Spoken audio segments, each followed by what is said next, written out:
அருமையான கர்த்தருடைய பிள்ளைகளை, ஆண்டவர் இயேசுவின் விலையேறப்பெற்ற நாமத்தினாலே வாழ்த்துக்களை தெரிவிக்கிறோம். இந்த நாள் உங்களுக்கு மிகுந்த ஆசீர்வாதமாய் இருப்பதாக.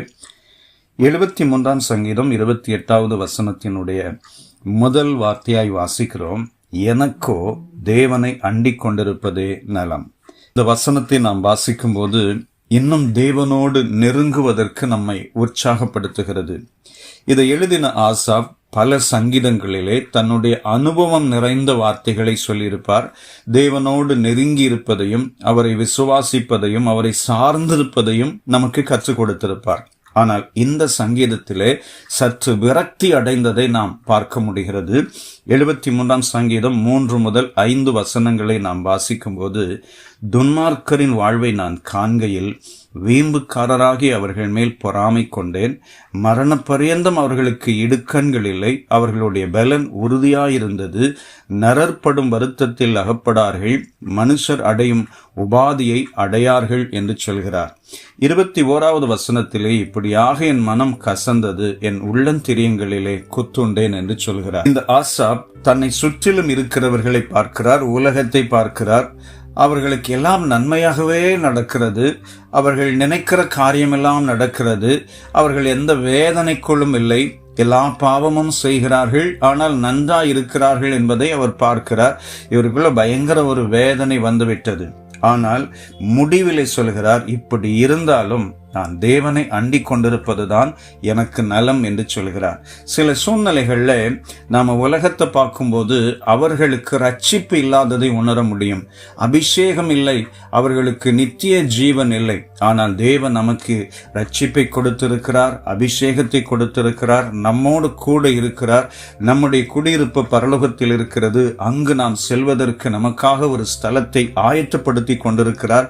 இப்படி நாம் சொல்லும் போது நமக்குள்ள ஒரு பெரிய சந்தோஷம் உண்டாகிறது. ஆனால் இயேசு சொன்ன வார்த்தையை பாருங்கள்.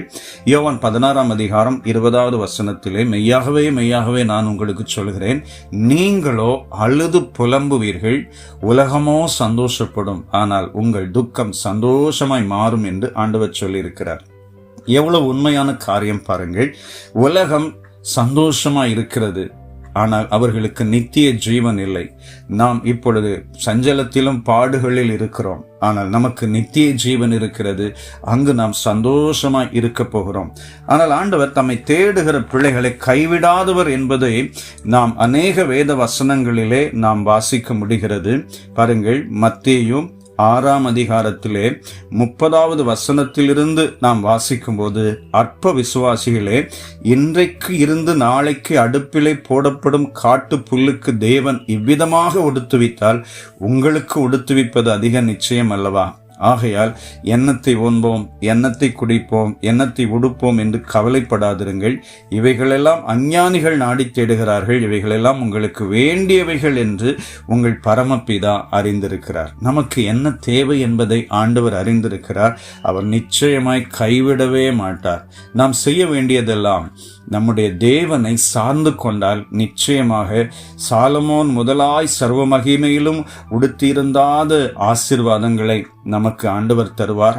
ஆகாத்து பட்சிகளை போஷிக்கிற தேவன் நம்முடைய வாழ்க்கையிலும் பலத்த அற்புதத்தை ஆண்டவர் செய்வார். நம்மை தேவன் வெட்கப்படுத்த விடவே மாட்டார்.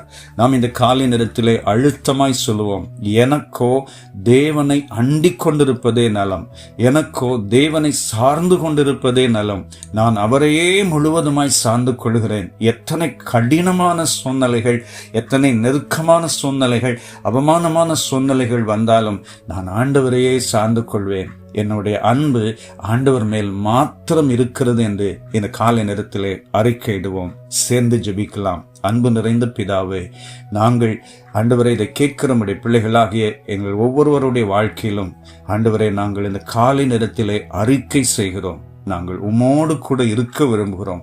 நாங்களும் ஆண்டவரே, எங்கள் குடும்பங்களும் எங்கள் சபைகளும் உம்மையே அண்டிக் கொண்டிருக்க, உம்மையே சார்ந்து கொண்டிருக்க எங்களை அர்ப்பணிக்கிறோம். இயேசு ரட்சக நாமத்தில் வேண்டிக் கொள்கிறோம் பிதாவே. ஆமென், ஆமென். God bless you. Amen.